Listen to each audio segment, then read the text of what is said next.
Greetings, Patrick here. Welcome to Eight Questions with on a cold and very chilly southeastern Michigan night. Even though it's supposed to be warming up, it doesn't feel like that. It feels like it's colder than ever. But it is warmer. Uh, and yeah, so we're starting to see our snow melt, but I'm still freezing my ass off.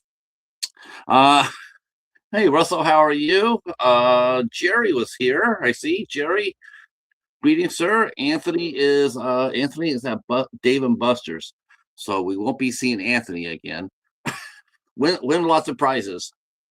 Yeah. Well, welcome to the show. And we're inviting an old friend back to hang out with us.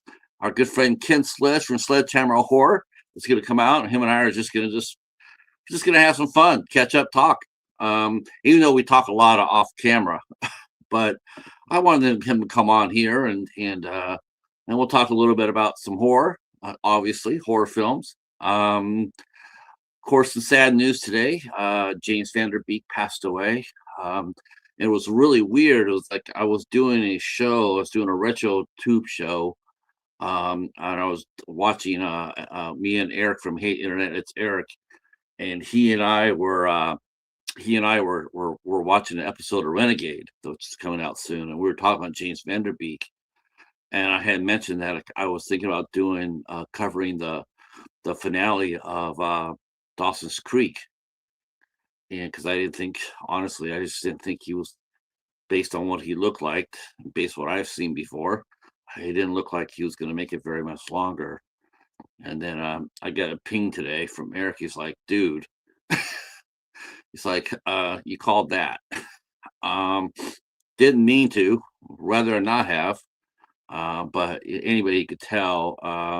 I guess I knew for sure is when he couldn't make it to a reunion show. He said he was too sick, and yeah, yeah. When he didn't make that, then you knew that he was on his last legs, and that's how cancer works.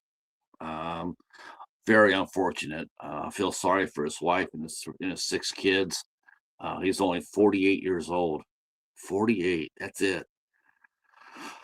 Uh, but he did leave a legacy. He left a legacy behind, not necessarily horror movie related, of course, but still a legacy. I mean, Dawson's Creek, and this is the only thing I have of Dawson's Creek. I don't have any of the seasons, and I'll be honest with you, I never saw the show, though I do know the people in the show. I do know that Joshua Jackson was in there. Joshua Jackson's right here, and Katie Holmes, of course, went on to have a great career. Michelle Williams, um, Kerr Smith, who ended up doing the first Final Destination film. So they all went on to have, and even James himself, he went on to do Varsity Blues, and he did a lot of TV work. He was very popular, um, and they all went on to have great careers. From Dawson's Creek, it was a very successful launch pad for them. So, but yeah, it was sort of a bit of a sort of a sad thing to hear about. Um, okay, everybody saying hi to everybody else. That's awesome. Renegade, yeah, that's Renegade.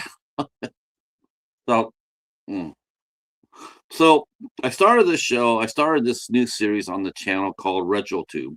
I have a playlist for it, so if you guys want to catch up to it, you can. So really, what I do is we get a TV show, and then we pull an episode from that TV show, and then we talk about it. So I had tried this once before with Real Talk with Ryan, and I had made a mistake and messed up my first collaboration. So I came back and did it with Eric. And so I decided to pick out Renegade.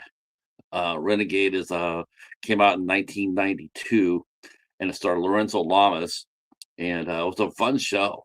And I picked out I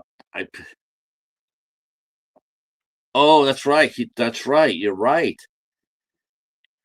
Hey Prince. Holy cow. What's going on, my main man? I seen you with some other streams, man. You're out there carrying the banner for us.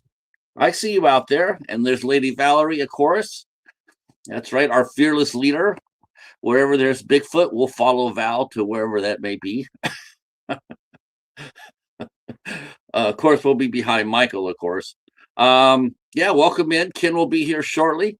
We're gonna be talking. We're gonna be. It's gonna be noticeable to see what we're not talking about today. We're not going to talk about that movie. We're not talking about that movie. We're not going to do it. We're going to talk about a bunch of other things, like in Renegade. Like Renegade, Lorenzo Lamas came out in 1992, and me and Eric we watched the episode of it the first time.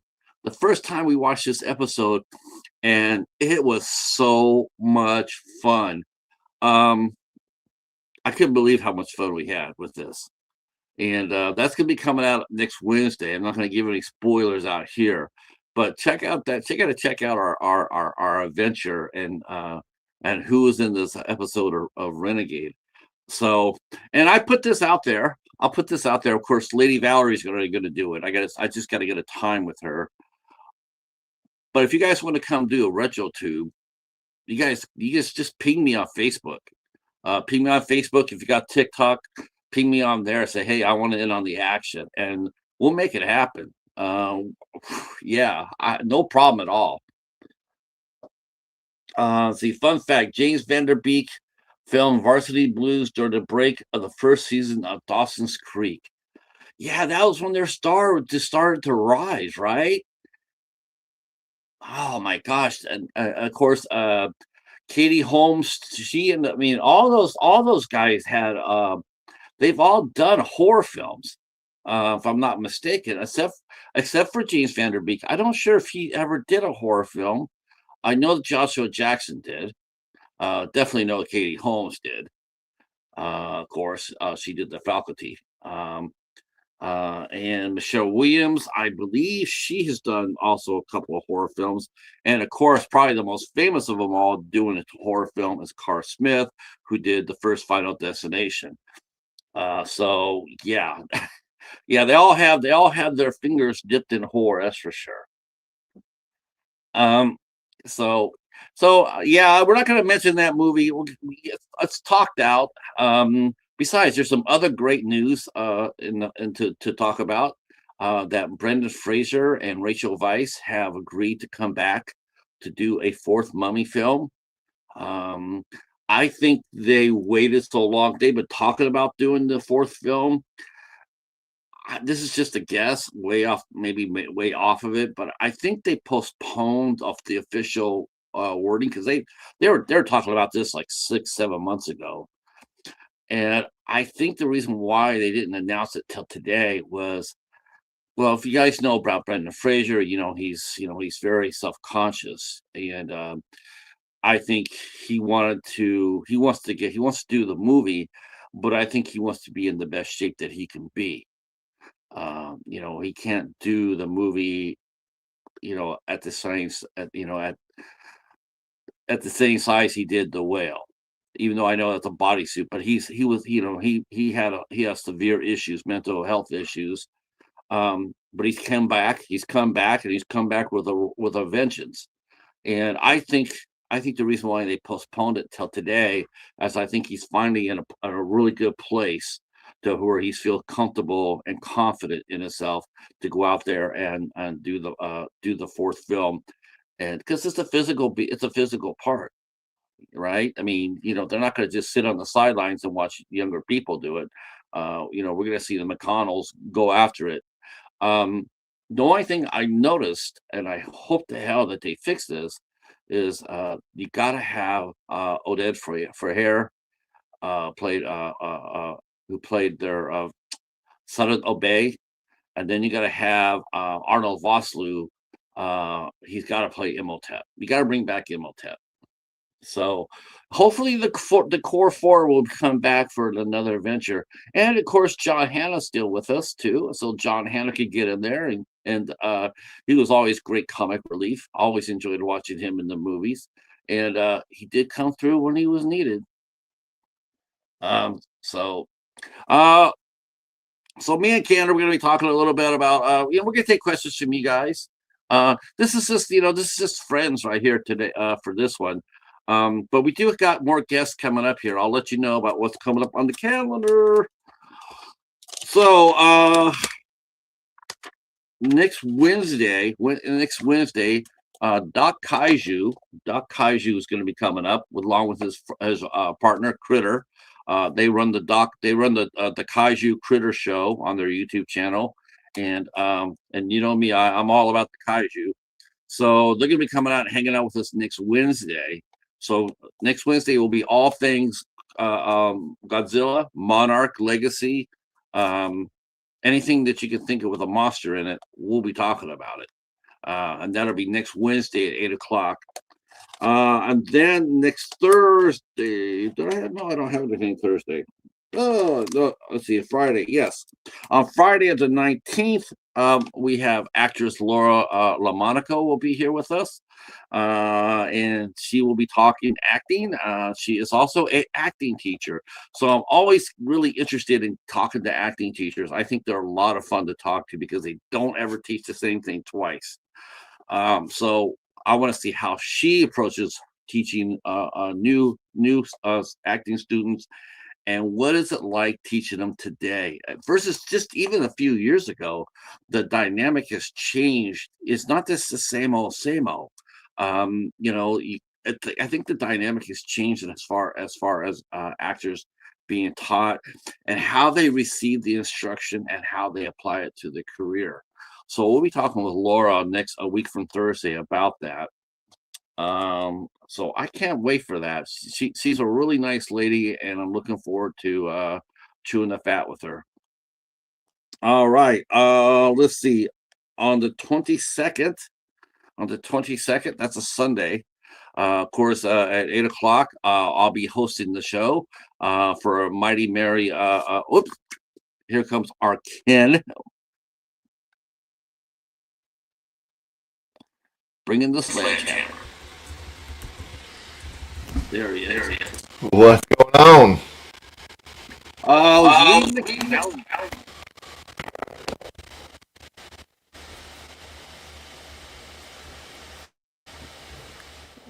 Can you hear me okay? Yeah, can you hear me? Yeah, there you are. How you doing, man? Good. So obviously the big news today, the Tigers signed Justin Verlander. Huge news. This is something that I'm very, very excited about. What is going on, man? Something is happening. I told the guy with the mask on, the one that's coming out later on this month. I told him to take a freaking hike for this show. So I think he might be trying to haunt you. Right. I got some kind of ad playing somewhere, and I don't know where it's playing. Oh, maybe there it is. There we go. All right. Sorry if you guys could hear that. I don't know why that was happening. Oh, so, Verlander. That is something to me. His second half numbers last year were absolutely incredible. I'm trying to pull them up right now. Yeah, I'm glad he's coming back because I don't think he left in the best of circumstances. When he left, right. I think there was a lot of bitterness behind. So I think it's really cool that they were able to patch that up and bring him back. And what I think is so good about that, and I try to tell this to people, he signed a $13 million contract, and in his $13 million contract, $11 million of that is deferred to 2030 and beyond. So between now and 2030, he's making $2 million. This is not a money move. No. This is not something he's doing trying to make money. This is him wanting to come here, wanting to win, wanting to finish his career in Detroit. And get 300 wins. I mean, how many wins does he have? How many career wins does he have? Right now, I think he needs 34 to go. Yeah, he's at 266 career wins right now. So he needs 34 wins. He could do it. he's still got enough good stuff that he could get 15 games per year, and I can see that happening for him. Well, Uh, I think if he wins a good amount of games this year, the Tigers re-sign him for another year after that. mhm. Guy's still I think popping mid 90s. That's the thing. It's not. right. I mean, he's sort of got a Nolan Ryan about him. He can still touch 95, 96 once in a while. Can't throw the 100 anymore, but he still can hit 95 with movement. Well, I mean, Jason, he started off the year bad last year. He had a bad start to the year because he was still recovering from surgery. And his second half numbers, he had an ERA under 3 in 15 starts over the second half. That's nothing to scoff at. Those are good numbers. considering the division that he was playing in too, Right. He's going up against and the Padres, the Dodgers, the Diamondbacks. There's no slouches there. You're playing, no, yeah, you got to play Colorado, but you're playing in Colorado. yeah. Everybody's if you guys are sort of surprised by this, don't be, because Ken is a big sports fan. Uh, Huge. and and and he and we talk a lot of sports off camera, so I don't want you guys thinking that we're talking a foreign language here, because we do. If you can see his hat there, he does bleed Detroit. Hey Corey, thank you for coming by, sir. Hey I Steven, mean, how are it's you? How are you? it's not just the hat, too, guys. It is. Yeah, I'm Detroit all the way. Detroit sports is in my blood. It's mostly baseball. I love football. I love my Pistons. Love my Red Wings, but baseball is my number one. If you guys are here from Sledgehammer Horror, you'll notice this is not my live stream tonight. This is controlled by Have Cheetah Will View, my good friend Patrick. Make sure you're subscribing to his channel, please. He's amazing, very good friend of mine. Like he said, me and Patrick talk every single day. That's not a joke. That's not an No, exaggeration. no, We no. talk every single day. So please make sure you're subscribing to his channel as well. Very good friend of mine. Very, very excited to be here tonight with him. Yeah, I'm glad. I'm glad too. And it's I mentioned the big news being Verlander. That was sort of like, just because it's sort of like dread to go down that hallway. But I was talking about it before he got here about the passing of James Vanderbeek, and Yeah. man, I'm bummed out by that. I am bummed. Um, It's so hard, man. Like it's something that you never want to see a human being lose their life. Like that's just not something that you ever want to see. Cancer is to an extent. I was gonna say, I was gonna Cancer say, is well, cancer is a I'm terrible right. thing, and it seems like I just found out he was diagnosed yesterday. It seems like, and he's already Yeah, gone. I think he was Like I said, one diagnosed of my like a little over a year ago. yeah, one of my favorite movies of all time actually is Angus, and he's um, the antagonist in that movie, and his performance is so good. And then you get him in Varsity Blues and Dawson's Creek, and you get so many good, amazing performances this guy did, and not just that, but who he was as a human being. Like he's just a good dude. Like he's just a very good human being, and yeah, hearing I that news mentioned today, but I mentioned that to Eric from Hey Internet. It's Eric. Him and I were talking about it because we were doing. I said we were doing a recording yesterday, and we're talking about James Vanderbeek, and I was saying how he was really, because I was thinking about doing for RetroTube. I was thinking about doing the finale of Dawson's Creek. I was going to cover that because I knew he was really sick, and I was thinking maybe I could get it in there before he passed. Because I wanted to say, hey, don't forget this guy. Don't forget James Vanderbeek. He is one of the rare guys, one of the rare stars that I can really bring this up, and I think you guys can agree that he's probably one of the only people I know that worked Hollywood that no one said a bad word about. Nobody. right. I never read a bad word about the man. That's what I was just saying earlier. I did a live about it, and it was just seeing the fact that he was so universally loved by people. You had so many people coming out today in support of him, and he was never in any type of drama, any type of bullshit. It really does suck. The whole situation sucks. Young, very young, not even 50. No, Like 48. so Left the terrible. wife and six kids. That's rough. That's Yeah, really rough. And he wasn't working very much for the last year because he right, was so sick. So and people who think that all these people have billions of dollars, a lot of them don't have that. right. When one gets sick, it can affect the whole family. And Yeah, he was the breadwinner. and like you said, he 6 kids, man. That's 6 kids that are growing up without their father. Yeah, like that's just you hate to see it. Cancer sucks. Cancer sucks. Yeah, fuck Um, cancer. but as far as the legacy, though, I mean, I was like we were talking about, Dawson's Creek, man. It's like, we're it's amazing to think about. I'm looking at this again, and I'm going like, there's a lot of horror legacy in this group of actors right here. I mean, this is a launch pad right here. Yeah, Um, I didn't really think about it until I was looking at it and going like, Jesus Christ, they all did horror.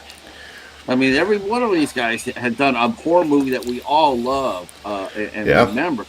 Um, Joshua Jackson did a movie for one of my favorite IFC movies. Joshua Jackson did called 6 Weeks, and he played a Okay. man who was sick, and it's a beautiful film too, great film.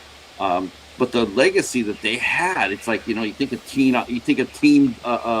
teen series, and all of a sudden here you go and you look at it and go like, Jesus, man, there's a lot of horror in this. Yeah. Oh yeah. Um, well, you know what? So I know you have seen quite a few movies recently, and the one trilogy I really want to talk to you a little bit about is no, not that one. I want to talk a little bit about The Strangers because, man, I want to get your opinion about what the hell happened to that trilogy. Oh boy. Um. Okay. We are gonna have some spoilers here for The Strangers Chapter 3. If you guys haven't seen it, just letting you know, we're going to be talking some spoilers. I think they took The Strangers and they did the total opposite of what the intention of it was. The intention of The Strangers was you don't know who they are, you don't know why they're doing what they're doing. They're evil. They knocked on the door. You answered. They did what they did. They tried to give them a backstory. Thank God they didn't try to make it a sympathetic backstory. It was still they were evil. That was it. Right. But we don't care about any of this. I don't care where they came from. I don't care who Tamara is. It the way they flipped it to make it so that it's the people that they're hurting are the strangers, not the people themselves, was really weird to me. The title card in the third movie says a serial killer is someone that kills 3 or more people, blah blah blah blah blah, and most of them are strangers, insinuating that the people that they're hurting are the ones that are strangers, not the villains themselves. When you watch that first movie, the ambiguity, that's the word I'm looking for. The ambiguity of the whole movie is that's the name of the game. Did she live? Did she die? Who were they? Why did they do it? These are all the questions that you have throughout the movie that are never answered. People say she lived because at the end she jumps up and grabs the kid by the arm. I still say she died in that movie because at the beginning it says the events of that night are still unknown. If she lived, the events of that night would not have been unknown. We would have known the events of that night because she was alive. But yeah, I think the big thing is you can't help bad writing. Rennie Harlan's a great director. You really think he's Madeline famous? Because Petch. I think he is too. Oh, I love Rennie. I think he's fantastic. But I just don't think. And Madeline Petch, I think, is a fantastic actress. I think that what the most positives about that movie to me were Madeline Petch, and a lot of the scenes were greatly shot. I mean, I think the cinematography of it was great. I think the direction was great, but you can't fix a bad script. Like you just Yeah. can't. And And we saw so, that with the Exorcist movie, and we also saw that with Halloween Ends. We saw extremely poor writing both times. Um, and it just really sucks to see that it went down the way that it did. Because Brian Bertino, I think, is amazing. I think he is an amazing writer director. I love the first Strangers movie. I love The Dark and the Wicked. I loved last year's Vicious. Um, I think that he's a fantastic storyteller, and I think his way of creating dread and suspense is incredible. sure. And you didn't have that, in especially The Strangers Chapter 2 and 3, in my opinion. Chapter 2 was just a drawn out chase scene that lasted 90 minutes that didn't have a conclusion. And Chapter 3 was a Nightingale effect movie, and it didn't work for me. Like, man. I'm a guy that wants to like every movie he sees. I don't ever go into a movie like, oh, I hope I don't have a good time today. I want to like movies I watch. I want to have fun with the movies I watch. There just wasn't any fun. And the trilogy's most brutal chapter, there was nothing brutal about this movie. Everything was off screen. Everything.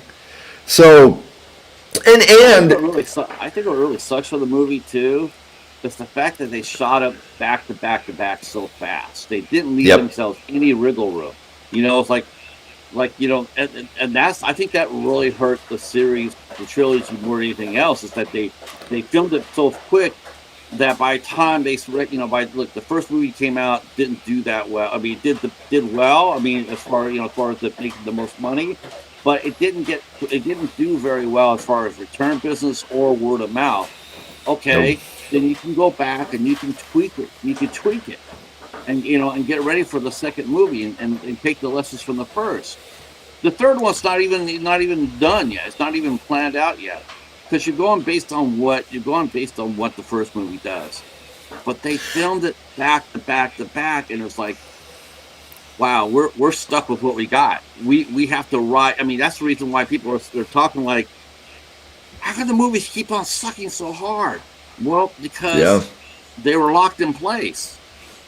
Short of them doing a Warner Brothers and throwing it inside the vault and claiming for tax purposes like they did for Batwoman, there's nothing they can do. The studio's locked, and I don't think they wanted to take it out of the theater, because that's acknowledging the fact that they have no faith at all in anybody, and that's the reason why they ran it out to the theater, I think. But I just think that's what really hurt it more than anything else, is they shot it back to back. I think anytime you announce that a movie's a trilogy, especially in horror, you're shooting yourself in the foot. You're taking any type of dread and anxiety away from the movie, because we know who's safe. We know who's. That one of the strangers died in chapter 2. Like, okay, I knew that Scarecrow was safe. I knew Madeline Petch was safe. Mara, I think her name was. I can't remember her name in the film, but I knew she was safe. Like, you can't. It's kind of like when you do a horror movie prequel. I know who's safe in this movie. I know that this Right. person is going to make it out. So there's nothing that No I'm worried suspense. about. Yeah, there's no suspense with this movie. So I think that that's the part that bothers me the most about horror movies that announce a trilogy right off the bat, and horror movies that are prequels. I think that's my Yeah. biggest objection to those. Is it's so easy to be like, well, just like Five Nights at Freddy's. Hey, we're doing 3 Five Nights at Freddy's movies. They announce it right away, and it's like, well, I know my two main characters are safe for at least the first two. There's no Right. dread. I don't feel any. I'm not worried at all for them. And See, the same thing with see that, the and, strangers. I have to say, we said we were okay. We got to talk. I guess we have to bring it up. Um, but that's actually the same thing that is going to affect the Scream movies. They announced part 7. Okay, then they announced part 8. And I'm just like, what the hell are you thinking? Who does that? Who does that? Who announces a part 8? Now you got all those people sitting there. You got the hardcore fans that are going to come out there and are going to rally to it, right? The first weekend's going to be big. It's already tracking 35 million to 40. The second weekend, it's going to drop like a rock because that's what all horror movie does. Yeah. But there's not going to be any suspense to it, right? No suspense. It's like, why? And it just kills me because it's like you just got done just taking the knees out of everybody involved in the project by sitting there announcing the studio announcing, oh, by the way, we're going to do another one after that. It just Yeah. makes it seem really greedy and not well thought of. It's like, we can take your money anytime we want to. And again, in a sense, the studio has locked themselves into a place whereas I don't think 8 has been filmed yet, but they announced it. And so now people are, who were going to go to see it on the theater, part 7, because maybe this is the end of it. All of a sudden now it's like, yeah, maybe I don't need to rush out there to the theater to watch it because part 8 is coming down the road. I'll just wait for that. Right. And it's one of those where I think we all know Sydney is safe no matter what. I think Yes. that there's never any fear about that. We all know that Nev is not going to let Sydney die. But we cannot have a revisit of Scream 6 where there's no major deaths. I don't know when when horror movies and TV shows started to play things so safe. Like Stranger Things played it super safe. Scream 6 played it super safe. Do I need a red wedding? No. But you need to raise the stakes to where I'm genuinely worried that anybody can die at any time. That's what I need to see. I didn't see Scream 6, but I have to admit I haven't seen Scream 6, but I was really rooting for one character to make it through because I'm really hoping that she can bounce back and do well and get her career back up and running, and that was Hayden Panettiere. I know Yeah. that she played. I don't know her character is named, but I do know that her character survived, and I was happy to hear that. Now, does that mean her character will probably die in this movie? Probably 50-50. Probably be if she comes back. I mean, will her character make it to the next movie? 50-50. Um, Right. but at least she didn't do it for Scream 6, and I gotta admit, I was rooting for her. Um, but yeah, I don't know. That's a good question, Ken. You know, it does seem like it does. Part of it too, I think, is the studio heads. Before you had creatives at the studio head, that run the studios, the top of the people who ran the different departments. They were creatives. Yeah. Now we have suits. Now it's Yep. only about the bottom line. How much money can we make? How fast can we make it? How fast can we get it to stream? To start generating income there. There's no passion. There's no creativity behind these movies. You're right. And I don't want to say there's not no creativity behind the movies. There's no creativity behind marketing anymore. Marketing ruins movies, And now with them announcing that Scream 8 is coming, I'm totally anticipating an open ending on this movie, a Of course cliffhanger. it will be. It'll be a cliffhanger. It'll be just like Halloween. Halloween, what Halloween Kills. It'll be just like that. They're looking at like a new trilogy of some sort. And it's like, Yep. so the middle part's gonna be open. I mean, they're talking. I mean, I heard a couple of people were talking about different theories and theories and ideas, and I'm like, what does it matter? It doesn't matter what happens in 7 because there's an 8 coming down the road. There's no point in doing a. I got ideas and theories about 7, but they've already taken that. They've already taken your ball away from you. You just haven't realized it yet. It's sad. Um, yeah, I'm really, I'm not the biggest Scream fan. I'm disappointed for the fan base. When I heard that they said they're going to come back and do 8, the only thing I could think of was to generate 8, any sort of action at all. That's probably they're going to bring back Jenna and their sister. The girl who played her players. That's what they're saving 8 for. They're gonna bring those 2 back along with Courtney and Neve, and they're Nev. gonna have a big wild. They're gonna have a wild free for fall. See, I think that Scary Movie 6 could do the funniest thing in the world by bringing Melissa and Jenna into that movie. I think that could be.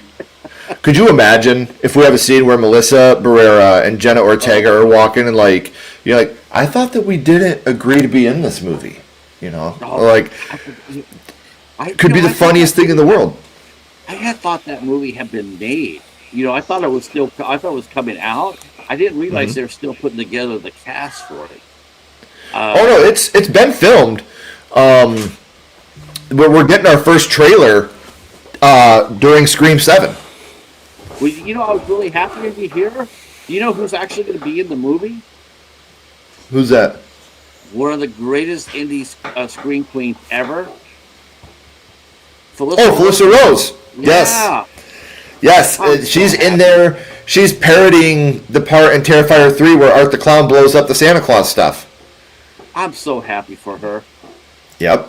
She's gonna. That's amazing. Good for her. She deserves it. She really does. I mean, there's so many. You know what? It's funny because you're here, and I'm gonna bring something up to you, and I'm gonna get your opinion about this because, because you're an actor. You're an actor as well. You actually do a lot of acting as well as doing Sledgehammer horror. So let me go. Let me just start off with this. What's the last movie that you watched that you physically just got pissed off at it? Like, you just, like, if the director was in front of you, you're clocking the hell out of him. What was the last movie that really got you that fired up? Because I disliked it, or because the movie itself angered me? Both. If I'm going on the movie itself angering me, it would probably be Eden Lake, which I'm very late to that party, I know. We had never seen it, and we were just asked to do a review of it not that long ago, and we watched it, and I was baffled at the end with, again, well written, but it made me so mad just because of how dark that ending is, and I was just like just crawling in my own skin. If we're talking about how mad I was because of the movie, and I'm going to have to give a disclaimer here and an explanation as to why, it would be Iron Lung. And the reason why is because that movie had no business being over 2 hours long. Markiplier wrote, directed, and starred in that movie. 2 out of the 3 of those he did amazing. It was amazing acting. The direction was incredible. He needs a writing partner. You can't wear all the hats. Right. He needs a writing partner to tell him, hey, man, we can cut 45 minutes out of this, and you're still going to make a very successful film. Yeah, that's one thing I've always stated. I know there's a lot of the creatives that come out there. They want to act and write and direct, and it's like, you can't do all 3. You just can't do it. Something's going to suffer for it, and it always does. It always does. It's just better to do 2 out of the 3. especially for this first movie, so to speak. You want to get used to that weight, to work underneath those conditions of making a feature film. And a lot of times, it just doesn't work. They just collapse out of the weight. I heard that Iron Lung is not very good at all. It's like it got a So, lot of hoopla about because of who he was, but yeah, I overall, think the movie's very good. Like when it comes to like being like a film, it's a very good concept. It follows the video game very closely if you're a fan of the video game.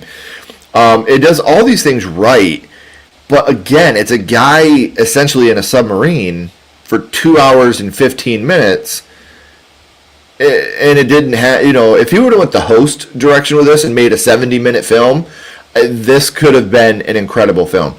But it's a chore to get through because you're watching the same shit happen for over 2 hours in one location without a lot of action. And again, there are people that loved this movie. I'm happy you did, guys. The people that watched this that loved it, I'm so glad you did.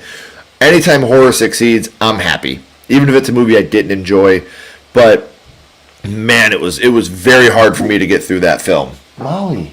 yeah, I heard a lot. I heard a lot of the same thing too, with people reacting to Skinner Moretti. People that was the biggest complaint that I heard about that movie, was the fact that it was so long. See, and And I thought Skinamarink at least did a great job of building dread for me. Do I think it was a yes, great movie? No. But it was a fun movie. Like I was constantly wondering, like, what's happening? What's going to happen next? Where's this going? Like, I didn't have any of those feelings with that. yeah, I agree. What I liked about Skinner Moretti was the fact that I was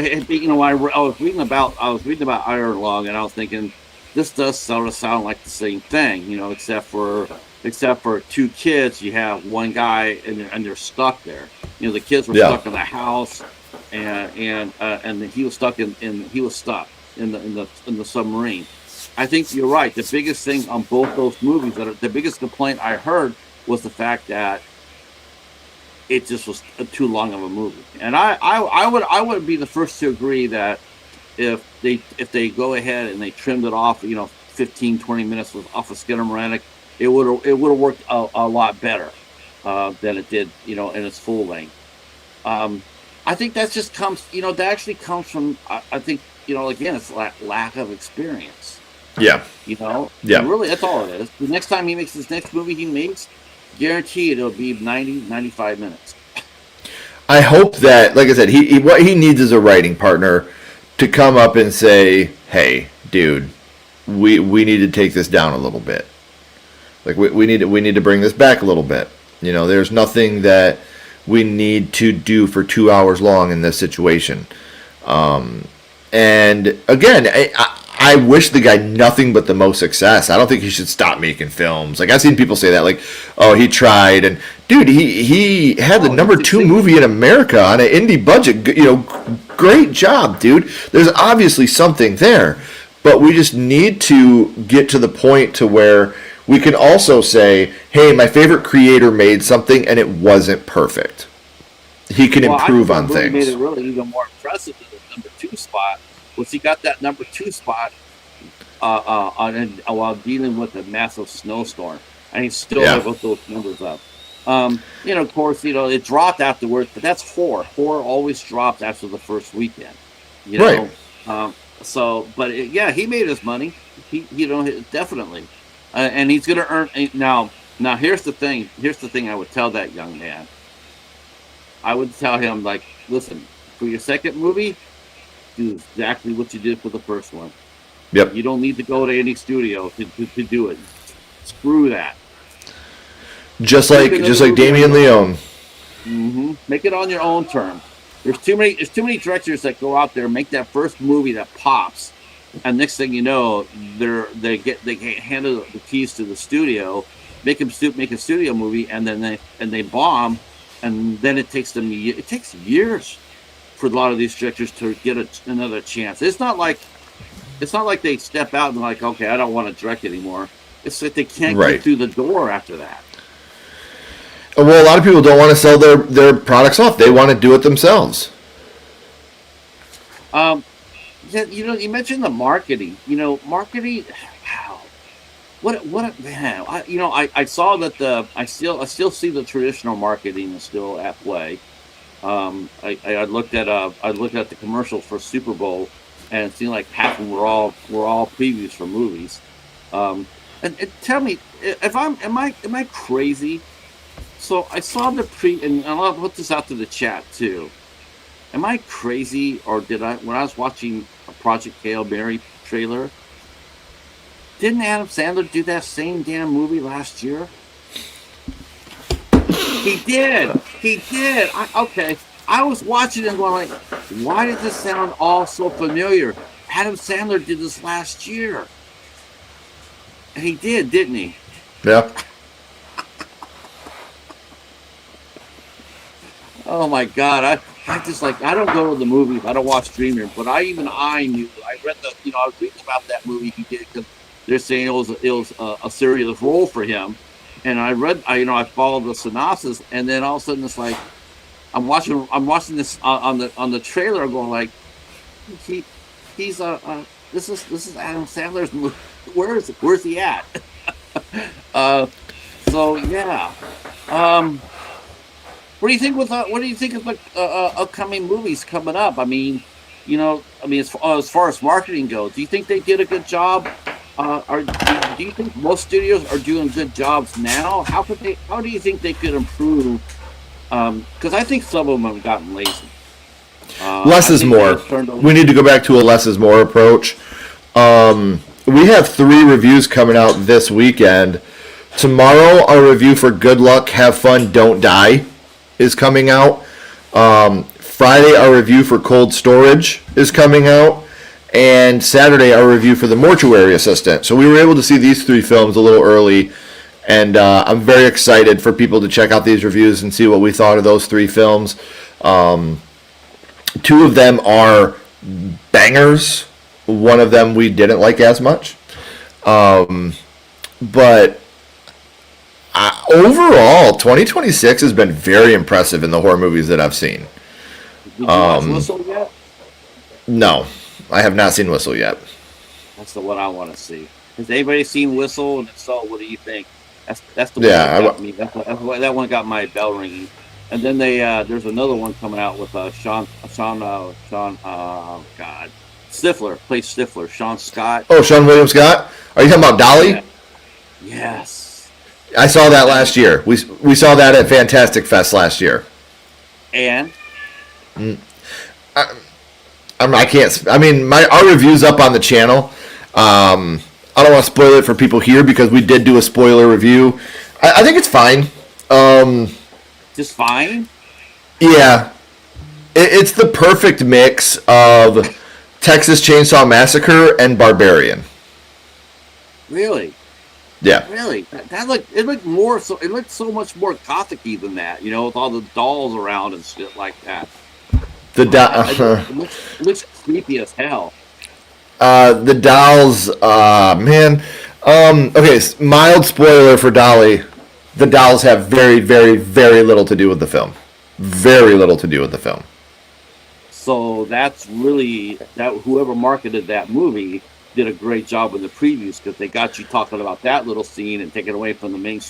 That's all right. That's a good thing. Yep. Here we are talking about marketing. It's definitely worth a watch. I will say also that I liked it a lot more than Ashley did. That was actually on Ashley's top 10 least favorite films of last year. So that's how much she did not like it. Your wife hates me. But I mean, I just want to look here. I consider her going like, oh, this is an ISC film? Oh, I can tell you right what I think about that.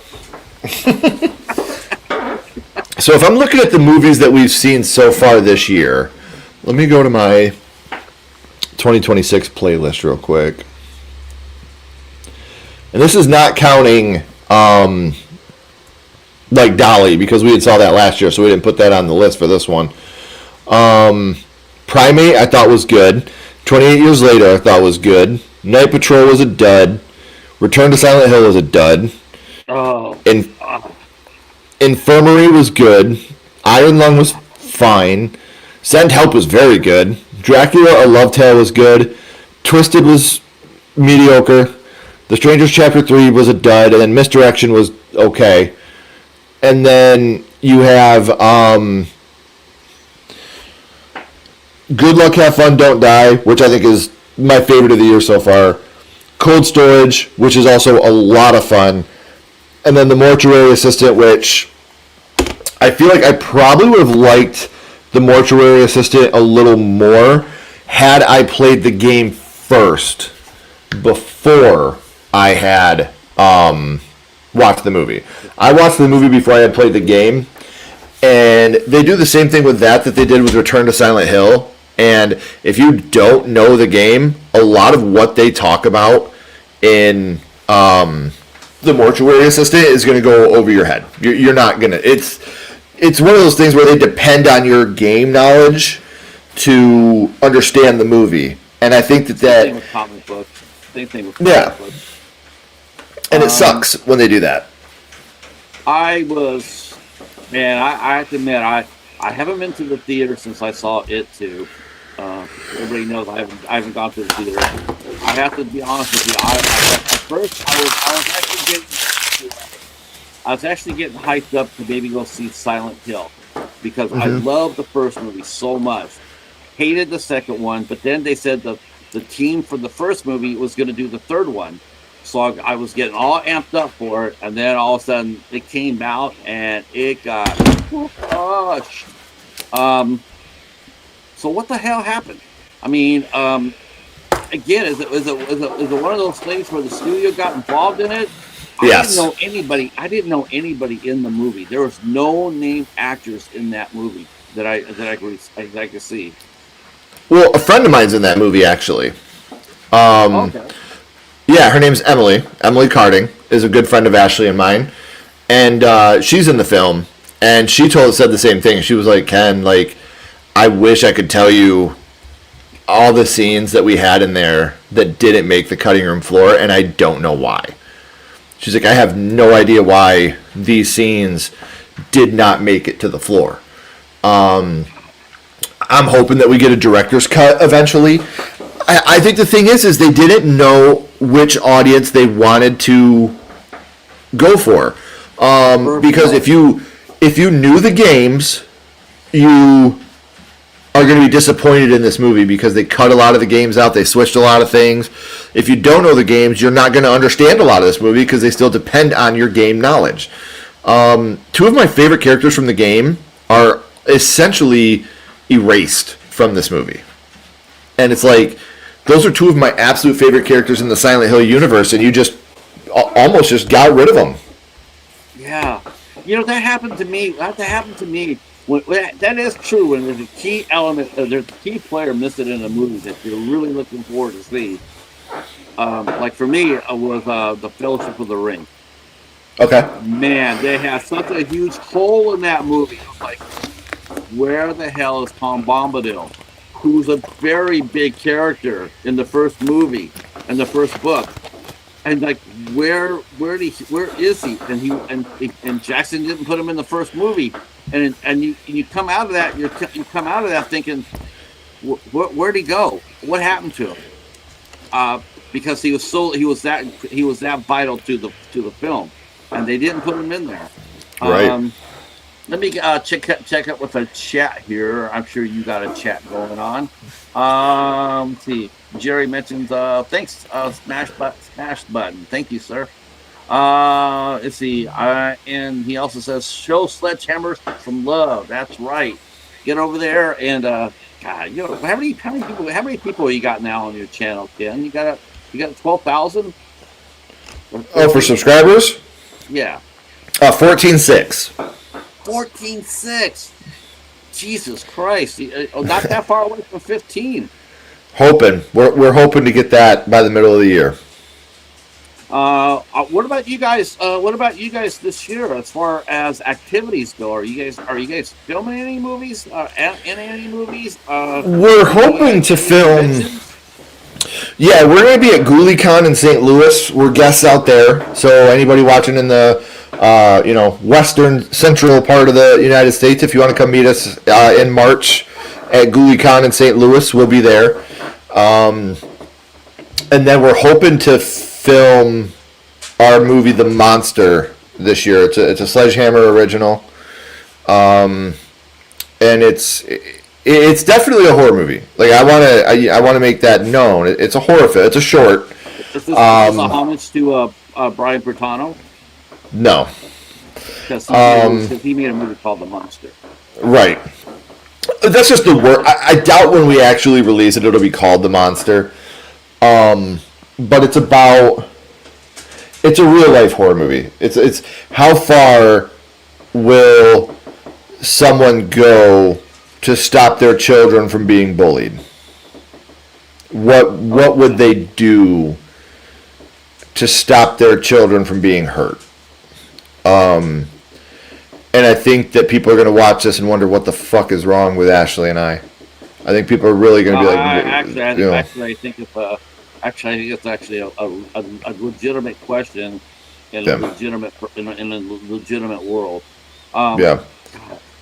It is trippy, and you and I, we can go here with this because we're not afraid to talk about this. Isn't it amazing? Doesn't it amaze you to see how many people are scared to express themselves about? Scared to you cut out. Scared to what? They're scared to express themselves about what's going on in the country. Isn't it amazing how many people are scared to go out there and say anything about it? Mm-hmm. It's pathetic. Yeah. I think that for me, I don't talk about my politics on Sledgehammer Horror, but people that know me personally, they know where I stand. I'm on the side of innocent children. You know. Yeah, you're not afraid to speak your mind on your Facebook page. I'm not. I have respect for you for that.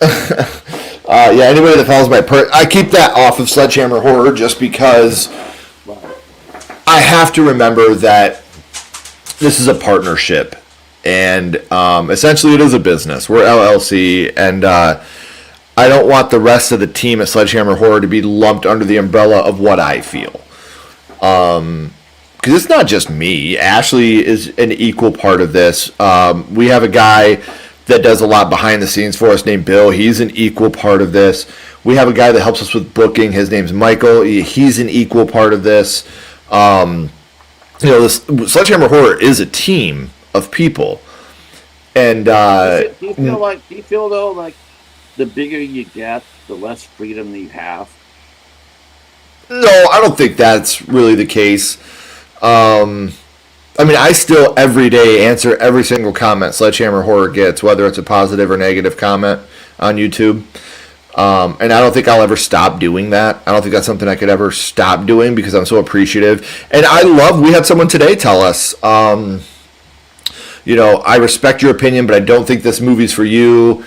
And they were very respectful about their response, and I was very respectful back to them. And we had a nice conversation. And it was all about how much they disagreed with our review. It was like, hey, I respect your review, but I respect your review, but I think you're wrong. And they said it in a very respectful and kind way, and we were able to have a real, genuine conversation about it, and I appreciated that. That's a good segue because I wanted to make a point. I asked you earlier, what was the last movie that made you angry, physically angry, like, screw this movie, screw the guy who made it, screw the guy who made it. I asked that because, I guess reviewing movies it's a weird animal, because everybody does it differently. I'm sitting here and I'm watching. I got sent a movie called. I sent a movie called The Vic Effect, and it was one of those movies where I watched the movie and it's like it wasn't my necessarily cup of tea. Now I like the actors in it. I just didn't like the movie that they were in. Sure. I didn't. And I was respectful about it. I appreciate it for what it was. There's been people in the movie. There's a couple of people in the movie that had actually been on the show before, and I knew one of the producers. And it's like I guess you could say you had skin in the game because you know people. Mm-hmm. But I was honest enough to tell them about their movie. I says, it wasn't for me. Doesn't mean anything about you guys. But Right. but on the other hand, I'm going to be reviewing a movie I've been sitting on here for about 3 or 4 weeks. I cannot wait. I have my stuff in order, as far as reviewing. So I'm not going to Yeah. go and take it and just like I need to say something about this. So I'm just going to take it from the top, bottom of the stack. But I am going to get there. Yeah. I am so angry at this movie. The more I think about it, the more I just really can't wait to really sink my teeth into this because I did take it personal. I do take it personal. Sure.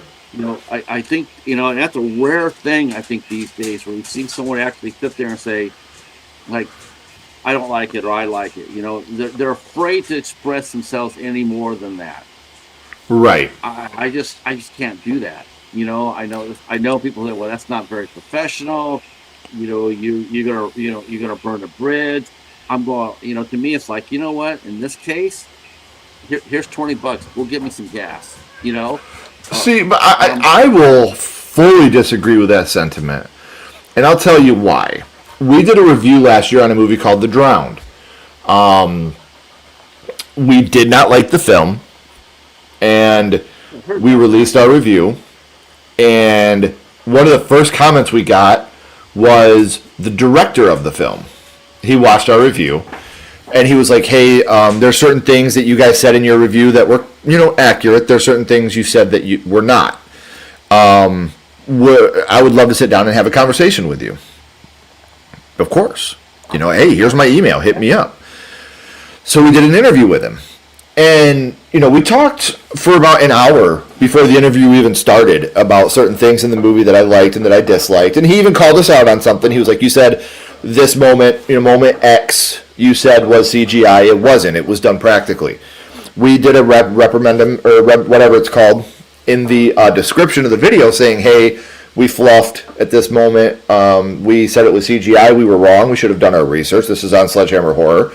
This part was done practically. We apologize. And I loved interviewing him. Like, that is one of, I don't want to say favorite interviews because I'm so appreciative of everybody I get to talk to on this channel. So appreciative. And I don't take anybody for granted. But I love that interview because he went into this knowing we didn't like his film, and he still reached out to us and was like, hey, I respect it. And something that Ashley and I do, we have a flow to every review.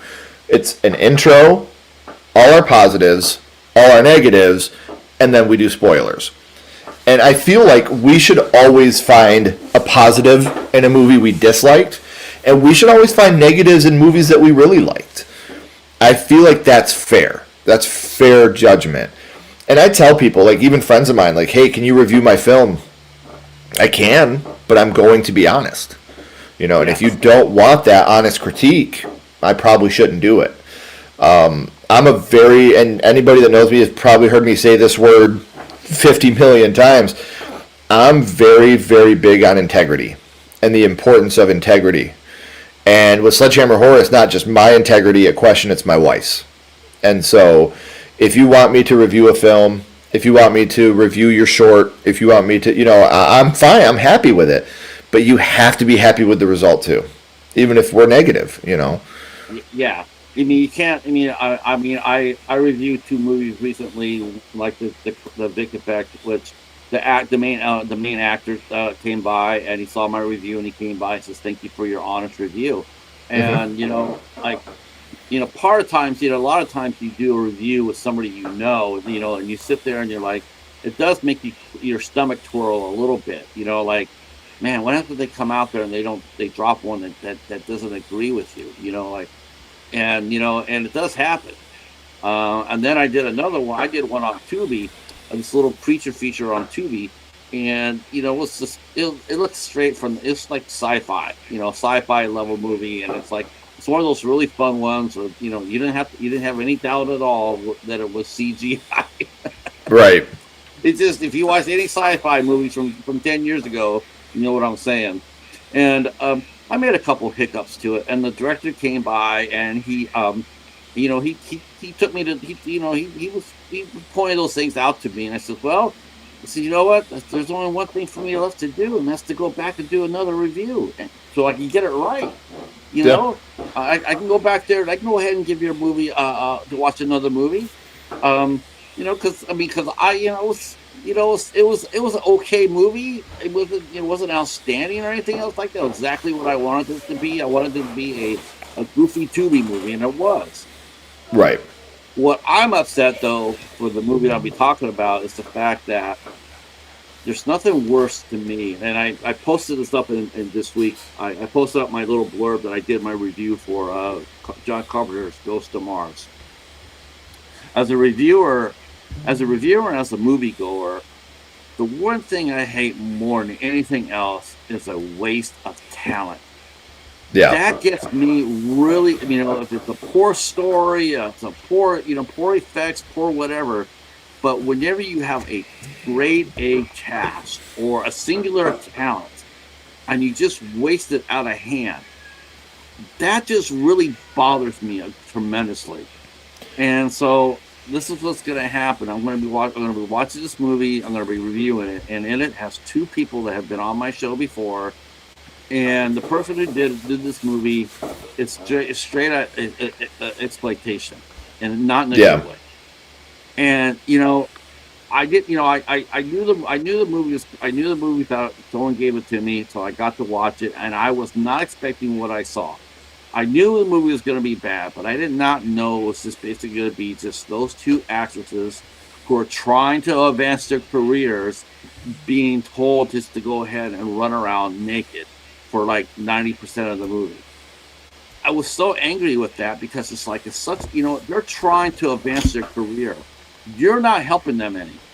You are hurting their career. You're not helping them. You're hurting them. And it's Right. and it just really pisses me off that it's like you don't have any common sense, right? You just want to exploit what you had. I don't see you running your sister out there or your mom out there in those roles. So why would you go ahead and think that would be okay to put two other girls out there? Because what? Because of their background? Because one Right. has one dances, one is this bullshit, Ken? And it's like it takes no talent at all to do this what this hack did. And it Right. just really angers me because you see that and and you do take that shit personally. Like I You don't want to do? see any actor that we talk to. I don't ever want to see them have a bad movie. You Yeah. always want the best for them. Jamie Hill. Speaking of Skinamarink, Jamie Hill is in the house. One of the stars of that movie. Hi, how are you, Jamie? Yeah, Shut the door. Okay. So Ghost of Mars. This is what got me about that movie. That movie's cast is fire. To me, I think it's John Carpenter's best cast from top to bottom.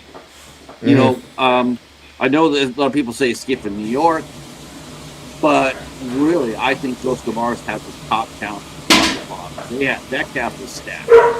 And then you go out there and then you watch this movie and you're just sitting there going like, oh, this is just horrible. This is not a good movie at all. What a waste. And that's frustrating. You feel bad for the actors in it. You feel sorry for John Carpenter. It's like, wow, what happened, John? Where did they go wrong?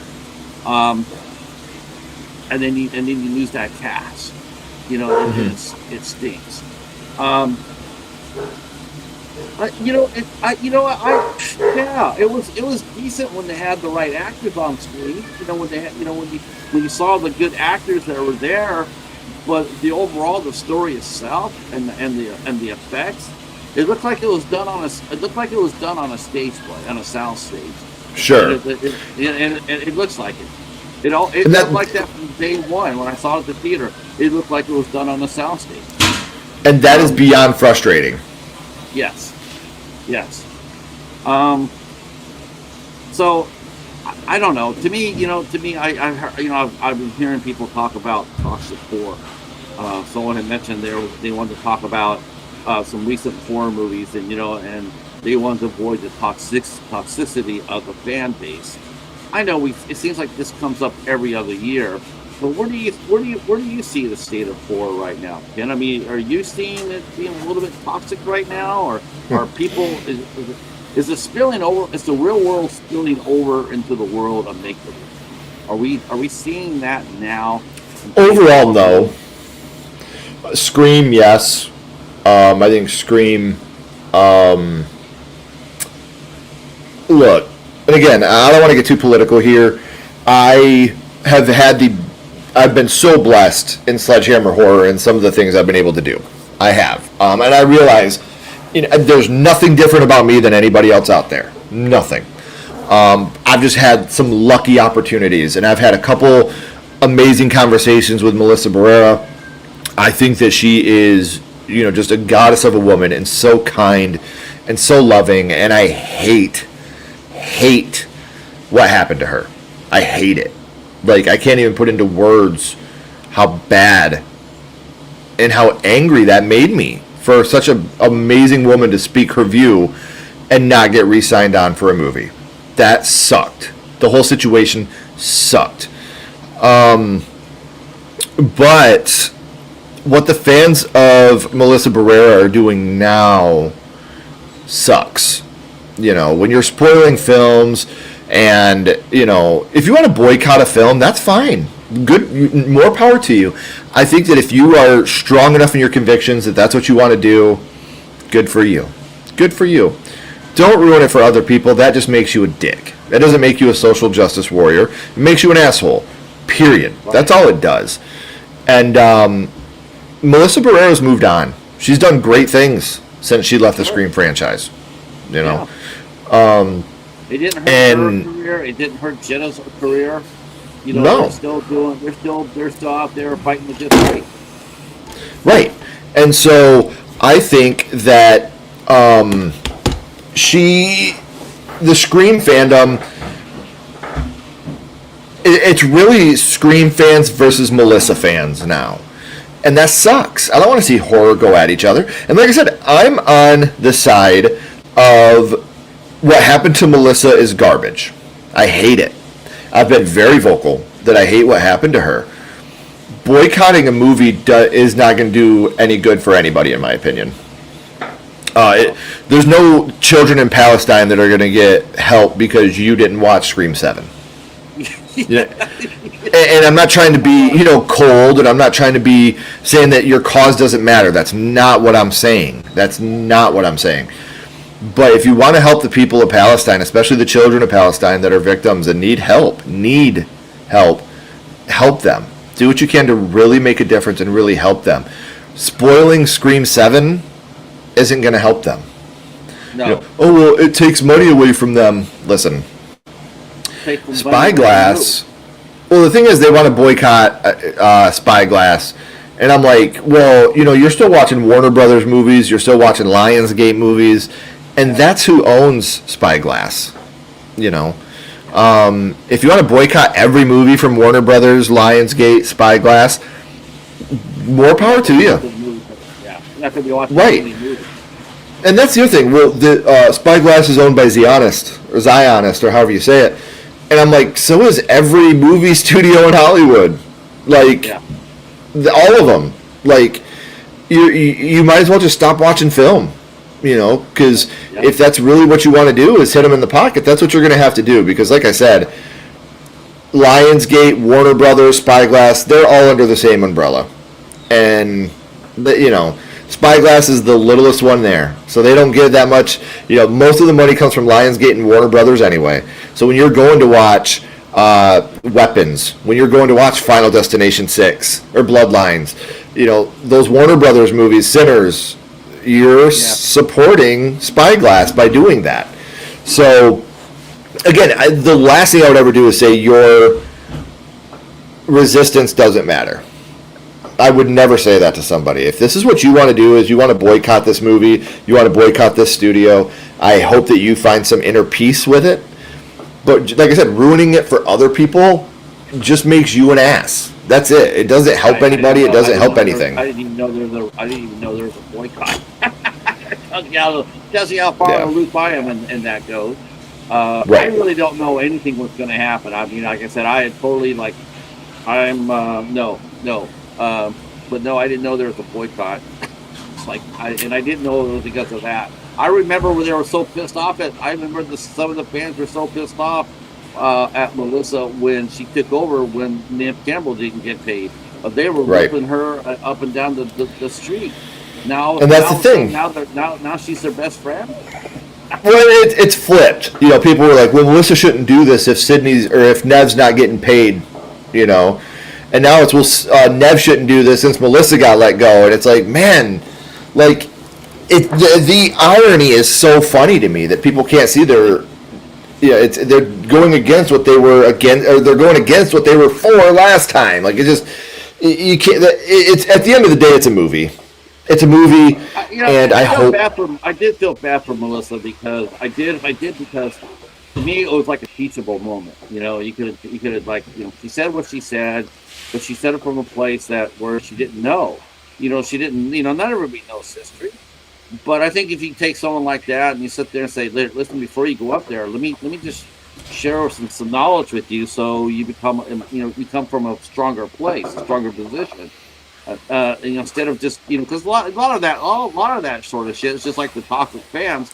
It's all out of because they wear the heart on their sleeve, so they react with their hearts. They don't really react with the brain; they react with their emotion. And I didn't know, but the boycott thing—that's sort of cute, actually. Yeah. It really makes me. I just think it's such a bummer because. Like I said, this is nothing against Melissa. I genuinely think she's one of the kindest people. The times that Ashley and I had met her, we had to stay off the record. So I will never discuss the things that we discussed with her.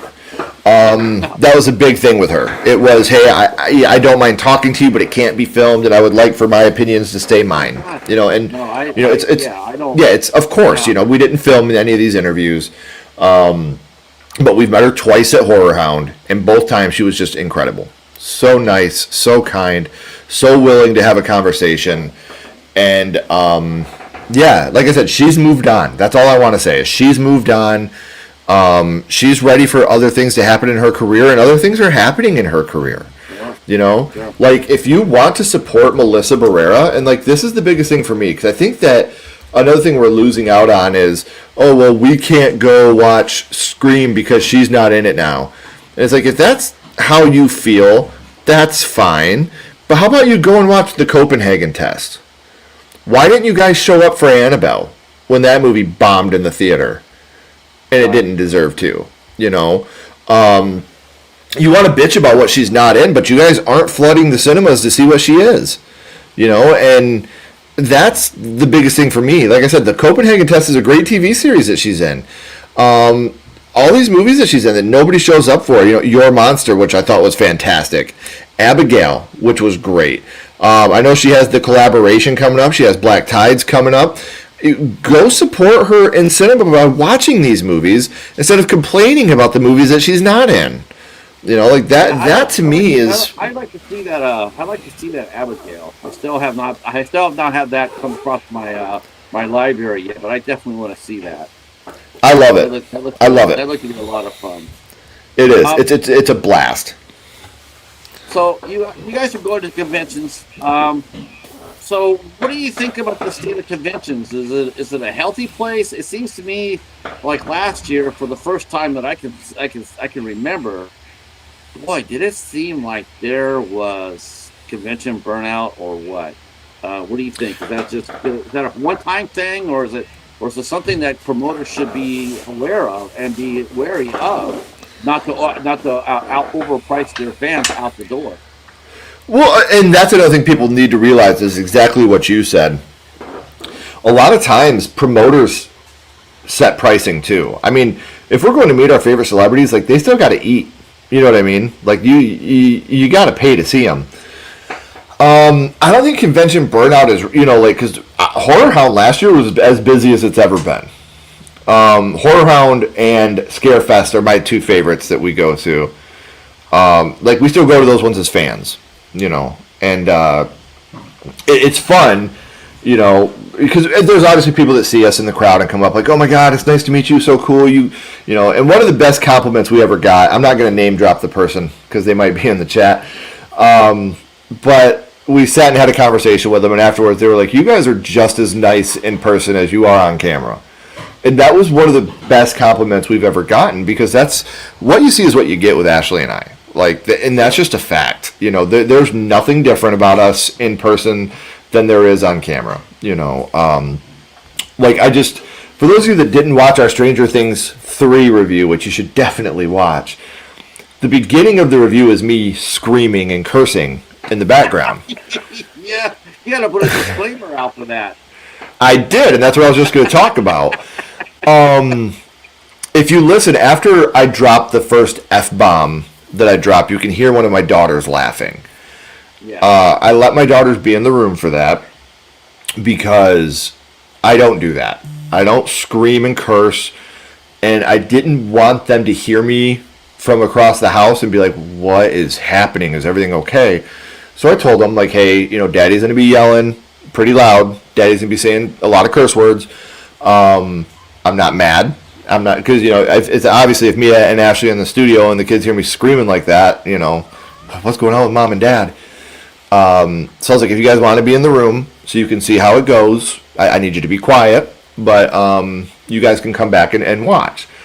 And you can hear, after I dropped that first F-bomb, you could hear my daughter audibly laugh in the video. Yeah. And after it was over, I had... there is a reason why in the movies there's always that one statement that whoever says it, people always laugh, and that is when someone says, shut the fuck up. Yep. If it comes into the movie, you're just dying. For some reason, that is the funniest line in a movie when you hear somebody say that. You just lose your shit. You laugh. Right.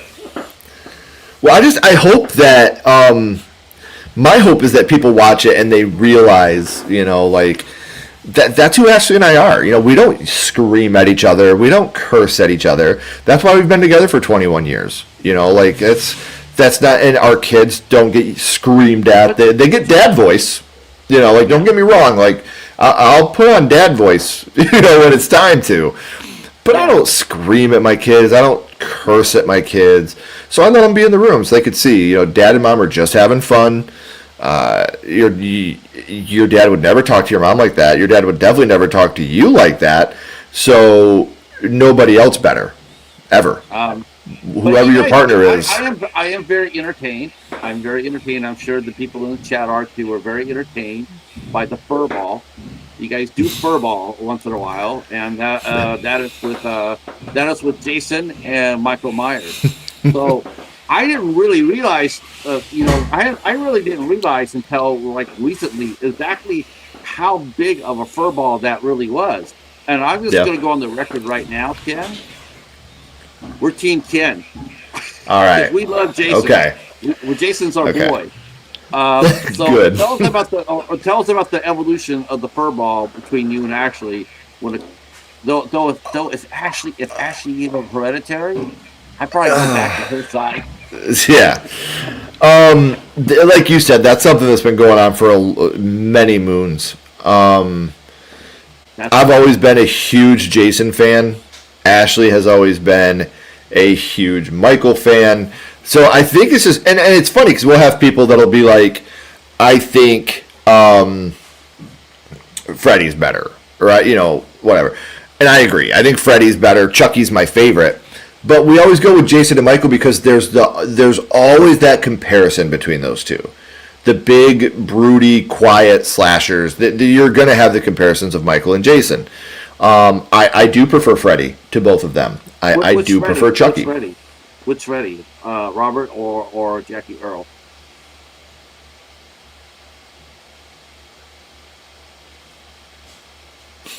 Robert. Okay.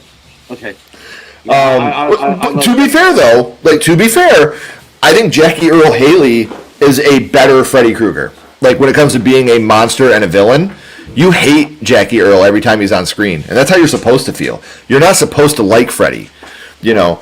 But for me, Freddy's always Robert. You can't blame Robert Englund for that. I cannot blame him for that. That's Right. not, because you go back to the first movie, and he's fearsome as hell. The first movie, and then after the second one came out, and then the third one, and then they had had some jokes, and all of a sudden, then it became, we'll never gonna have Freddy tell jokes. And a lot of that's out of Robert Englund's hands. It's like, okay, I got to do what they tell me to do, and that's that's really what it is. So I felt bad for him, but yes, Jackie Earle Haley is truly a monster, truly what Freddy Krueger is all about. So that's why I asked which one you preferred. I do prefer Robert, but like I said, Jackie Earle is just terrifying. Like, he's terrifying as Freddy, and you hate him. Like, you hate him every time he's on screen. You're like, fuck this guy, man. Like, he's disgusting. And he was actually in one of my favorite movies last year called Your Host. Yeah, I remember you talking about that. But Loved it. Did that come out that came out as a streamer though, right? Yeah, I believe it's available VOD now. But man, that was a good movie. Such a good movie. I mean, I do see someone in the Stewie just asked, "What's your favorite Universal monsters?" Oh, the Creature from the Black Lagoon. For me, I think the Creature from the Black Lagoon is such a Beauty and the Beast story, and I love it. I love the Creature. I got to go with my main man. I got to go with Dracula for me. And I can tell you, Ashley's is Frankenstein, Stewie. Frankenstein's monster is Ashley's favorite. I'm gonna be doing Abbott and Costello meets Frankenstein pretty soon. Dude, one of the funniest moments from my childhood is when, cause I love Abbott and Costello meet Frankenstein. Love that movie. And the part where they're running from Frankenstein's monster, and they push the bed up against the door, and they've got it all barricaded, and then it's a pull door. And Frankenstein just pulls the door open and climbs over the bed. That is such a funny moment. Like, it's an Abbott and Costello goofy moment, sure. But I remember as a kid, that moment was just so funny to me. Because they had just barricaded the door so he couldn't make his way in. But it's not a push door, it's a pull door. So he just pulls the door open and climbs right over the bed. And I just thought it was so funny as a kid to watch that moment. It was just, it's just... You think movies from the 30s and 40s and maybe even halfway up to the 50s, do you think that a lot of them are just being forgotten? It seems like the way I put it was, we grew up watching those movies, but we aged out of them, right? We aged out, and then you look for the people who come up from behind for the next generation. It just seems to me like there's no more next generation that seems to care about an Abbott or a Costello or a Dracula or a Creature from the Black Lagoon. It seems like that more and more, and it feels like we're drowning. It feels like you're drowning in water. Well, I think the reason why is drowning in it. People just don't give it the chance. People don't. They hear it's a movie from the 30s, 40s, 50s, and like, I have no interest in watching that. That can't be entertaining. That's below me.